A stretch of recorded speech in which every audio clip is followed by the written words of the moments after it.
వీడేంట్రా బాబు 10 ఫీట్ల నిలపైతే తీసుకున్నా, ముందుకైతే 3 అడుగులు అయితే వేసినా, నిలపైతే అక్కడైతే పెట్టానా, మళ్ళీ వెనక్కైతే 3 అడుగులు అయితే వేసినా, 10 ఫీట్ల నిలపైతే తీసుకున్నా, ముంగడికైతే 3 అడుగులు అయితే వేసినా, నిలపైతే అక్కడైతే పెట్టానా. బిల్డింగ్ కి రైట్ సైడ్ వచ్చేసి ప్లాస్టింగ్ పని అయితే చేయడానికి ఒక బాక్స్ వచ్చేసి 6.7 అయితే ఉంటది. అలాంటి బాక్సులు 14 అయితే వేసాను. అంటే 93 ఫీట్ల బారు మీద నిలపేసుకుంటూ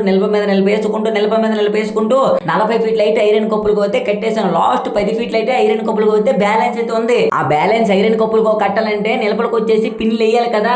ఒక పిన్ అయితే తీసుకున్నా, నిలపలోకి అయితే కసక్కనైతే పెట్టానా. నిలపకి 2 కన్నాలు ఉంటాయి, పిన్నికి 2 కన్నాలు ఉంటాయి. ఈ 2 కన్నాలు ఆ 2 కన్నాలు సమానం అయితే చేసుకొని ఆ నట్టు బోర్డు అయితే 2 కన్నాల్లో అయితే కసక్కనైతే పెట్టి ఆ నట్టుకైతే నట్టు బోర్డు అయితే తగిలించి రఫ తిప్పానా. నేను మా వాడైతే ఆ నిలపలైతే పట్టుకొని ఉయ్యాలు చూసినాము, ముందుకి వెనక్కి ఎలా ఊపుతామో అలా ఊపుకొని అయితే నిలపలోకి అయితే వేసేసాము. 28 నిలపలకి 28 పిన్నులు అయితే వేసాను. ఇప్పుడు 28 నిలపలు పైకి అయితే తీసుకెళ్లి నిలపలైతే వేయాలా. నమస్తే అన్న, సబ్స్క్రైబ్ చేయడం మర్చిపోక అన్నా.